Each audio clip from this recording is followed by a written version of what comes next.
by LIL KALISH. CalMattersCalifornia's task force on reparations has begun putting dollar figures to potential compensation for the various forms of racial discrimination, generational pain and suffering Black Americans experienced in the state. The rough estimates by economic consultants may mean that hundreds of thousands of dollars could be due to Black Californians who are descendants of enslaved ancestors. However, some politicians on the task force indicated the reparations would be a difficult case to make.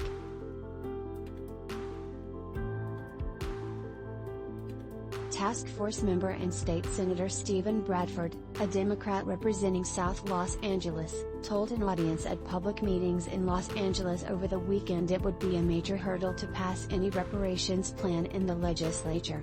For a state that didn't have slavery, don't think they'll go. We need to stay unified, we need to be together. We aren't always going to agree, but we have to put forth a unified front. Meeting in the California Science Center Friday and Saturday, the 9-member state-appointed group invited a team of economic experts to describe reparation ideas in financial terms. It was the group's first gathering since June, when the task force released a 500-page report on the state's history of slavery and racism.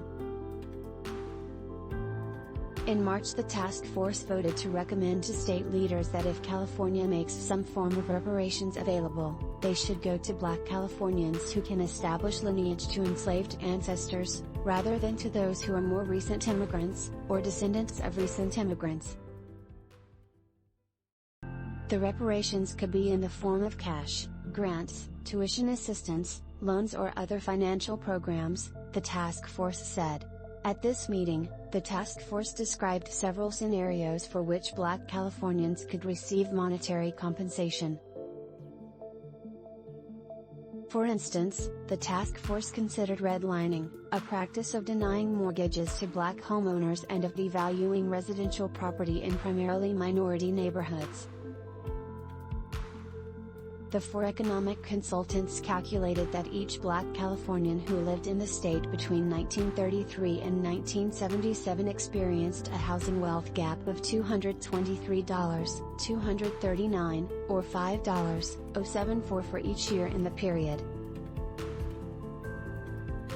The experts said that number, which is the difference between the average value of all homes in California and the value of Black-owned homes, could be considered for reparations.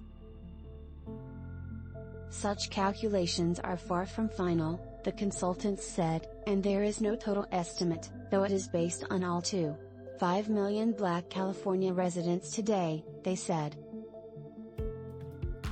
The consultants said they haven't calculated how many people would qualify for each type of reparation. The consultants are William Darity, an economics professor, and Kirsten Mullen, a researcher, both at Duke University in Durham, N.C.